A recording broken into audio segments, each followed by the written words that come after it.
Okay. Okay. This is our Buddhist meditation discussion. So we chose the scene that took place at like an hour and 7 minutes with Jackie is her name. Yeah. And then the dad, and Jackie's visiting the dad at the meditation center, and just goes through a breathing meditation with him. Yes. Any details anyone else wants to add? Or the father seemed to be struggling with something, whether it was coping with, I guess, the end of his life or an illness, because when he went through the meditation and was experiencing that moment of gratitude, it seemed like he was releasing something, whether it was the joy from his life or a stressful time from his life. It seemed like he was clearly potentially going through something, but that wasn't confirmed in the movie, so can't say for sure.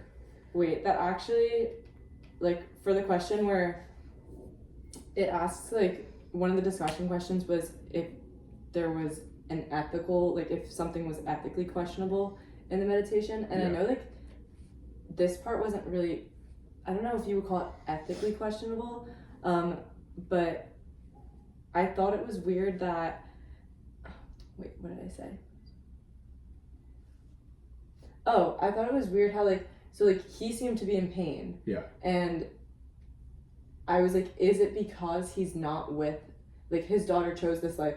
Is it, like, ethical in a sense that she left her family and now is, like, is it trying to say, like, she's putting this pain on him? Because she left her family, she stressed them because she made them sad by like, being around. He misses her. Like, yeah. But I thought it was interesting because during meditation, he's like, when they're doing the breathing, normally we do like in with the good, out with the bad, like something of like that cycle. Yeah. He was like releasing joy, which I thought was interesting because Jackie's sitting there like bringing him through the breathing, and he's struggling. He's like almost cried or did cry. Yeah. And so like, was it he's joy? Releasing joy. Like, but I'm wondering if it was like releasing joy in the way of like remembering, not in a releasing joy of like not holding on to the joy, or he was so overwhelmed by like gratitude that he released. I think it was an overwhelming amount of gratitude that he hadn't been able to express in any other way or feel in a way in his life. You know, sometimes you go through the stages of life and you're so caught up in what you're doing and what the next step is going to be.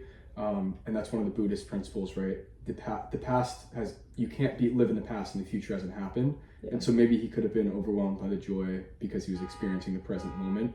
So hopefully that will stop. Hopefully that stops soon, yeah. So I think it was an overwhelming amount of joy. Yeah.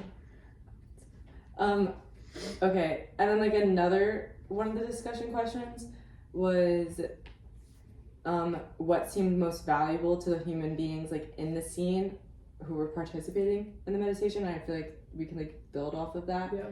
Because I feel like obviously Jackie sees how it's affecting her dad, and then she misses him, or he misses her.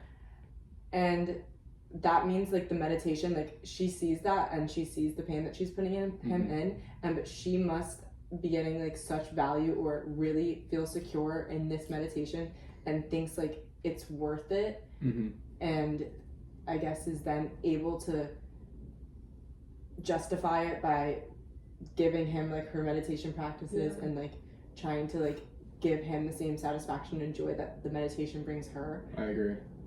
Yeah. I thought it was interesting that I didn't feel like she was very emotional during it. She kind of just was taking him through the practice, and I thought it was interesting that like he also seemed to find peace after. Like he was obviously struggling, and I think like meditation in general has always been something that calms you afterwards, and I think that was like shown even though it was something I'd never seen with like like a gratitude meditation almost. Yeah. And like after he was saying like the whole like praise Lord thing, which like it was just interesting that they included that other faith. Like it seemed to be an aspect of Christianity inside of the Buddhist practice. And that's not to say that in certain Christian faiths, or like especially going to a Jesuit school where you practice discernment and finding God in all things, there's not to say that those aspects of being in the present moment aren't included in Christianity, but it was interesting that she had been a practiced Buddhist and was kind of imparting that onto her father. And then they brought heaven into the discussion and said, you're experiencing heaven right now. not when you've passed, not when you've gone into the future, not something in the past. Like right now is heaven because you're in the present moment. I thought that was interesting. And he was very accepting of that, where you might think that someone's not accepting of that and says, well, no, this is not heaven. That's not that doesn't go, that's not in line with my faith life. Which is also interesting because I feel like we've always, at least in like the Buddhist meditation practice, we've always been taught to like not think about like something positive as positive, and like that brings in the whole like suffering and like conversation. And I think that was confusing. It's like the contradiction of like Christianity and like Buddhist meditation, I feel like couldn't be more different. Like you see Christianity as like there is an end to suffering with heaven, whereas that's like kind of like you're being liberated, whereas this is kind of supposed to just be like be back in the present moment, take deep breaths, don't think about the change, the suffering, like just like be as a being. And I thought like it's interesting how I feel like most people of Christianity would have like maybe not disagreed with that, but been like, no, like heaven isn't now, like heaven is something that you reach when like you pass. Like that moment could have been you experienced God in that moment, or you experienced Jesus or your faith life in that moment, but this is not heaven though. It's like heaven, right? Like there are things that can be that can show you like, okay, like this is where I could be in the future, like in the afterlife per se. But it's interesting that maybe people would go against that because it's maybe not dogma of the church or whatever you might say, right? And then is that also like, is that an actual Buddhist meditation? Like if you're talking about another faith and you're thinking about that, or the like positive. And you're experiencing joy, where I guess the goal of Buddhism is not to suffer, but it's also not to have joy, because joy leads to suffering and the cycle keeps repeating, right? So it's interesting how, even though you said before that the daughter seemed to not have any emotion, but if we could say she did, like she was smiling and seemed joyful for him, that he had relieved suffering. But again, that's not the goal though, which is funny. But like, so like with the present, like this is now kind of reminding me of whatever the meditation we did in class. Please, if you remember the name, but like we just did it, and it's like being in the present and then finding like when you're in the present. I don't know if you guys were there that day, but like when you're in the present, like you have like a more fulfilling life, or like you're able like was it mindfulness? Was it a different version of mindfulness? It was like, probably one of the mindfulness or single, I mean, even if it was a single point in meditation, it's still, I think most of them follow the same principle. I just remember like that class discussion confusing me because that whole I think it was mindfulness, and I was saying like that idea of it was like being in the present moment, and then once you're able to like just be present, like you're able to enjoy life more. And I was confused because like the whole thing about Buddhism is that you're supposed to like not have like suffering, like joy is suffering, like everything is considered suffering, so like you have to almost feel nothing. But even nothingness leads to suffering, because nothingness is feeling nothingness is still feeling something. So you're supposed to feel nothing, but also feeling nothing is wrong. You kind of just get it contradicts itself as you go down the line. My notes are just an endless like circle. In class.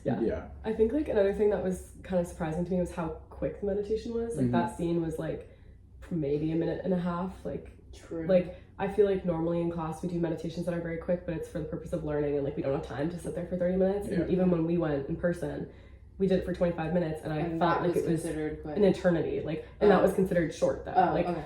And like I just feel like that was a very quick meditation to ground yourself. So I was like a little confused. He was like so quick. He was like, oh, thank you. It was also guided meditation too. And you'd think that, like for our meditation, when we did our meditation assignment or our logs, we were allowed to use kind of a guided meditation to help us learn. But even in that moment, it seemed like he released so much joy through a guided meditation, as opposed to what was maybe supposed to be something that's traditionally quiet and centered around self. Was interesting. Okay, I think we can have like one more question and end it off. And this one I just like thought was funny. So it was like, who do you identify most in the scene you chose? And I said like, so like Jackie at one point, like after she does the whole meditation with the dad, like she's like, heaven is here, like it's right here with all of us, and like then Yeah. it pans to like everyone in the room, And the like, family is that and they- scene. no, and they're like on their phones, like not paying attention. And so like I said that I identify with them. The family that's not paying attention. Cause just cause like I have trouble like being in the moment and Yeah. paying attention like during Yeah. like, and the whole point was like to be present, Yeah. and but like I would be the family like in that situation. Like Yeah. they're just like not even like Yeah. he's having like they're Yeah. having this like amazing bonding moment, and like he's like being relieved of his like pain and like feeling joy, and then she's like, you're here with all of us and this is heaven, like, and then they're just like on their, and she even says like, and they're on their phones, like I identify with, I guess, the majority of the world. Yeah. Screenager. Okay. I think I'd identify more with the sister, just because I feel like I have a tendency sometimes to help people but not realize what I need help with. Like I'm very closed off to taking advice sometimes, but I'm very open to making sure that other people get it before I do. But I could also very well also see myself being the family that's sitting around on their phones not realizing what's going on. I think in a sense everybody could, just because of the Sorry, maybe that was the easy answer out. I feel like if I was to be someone, I would probably be the dad, but not for the reason you think. I think it's because like, Are you sad? he was like going through like suffering, like, and then he does like 1 minute of a meditation. He's like, oh, I'm all better, and like that is so like I feel like I take advice very quickly, and I'm very impatient with like overcoming something that takes a long time.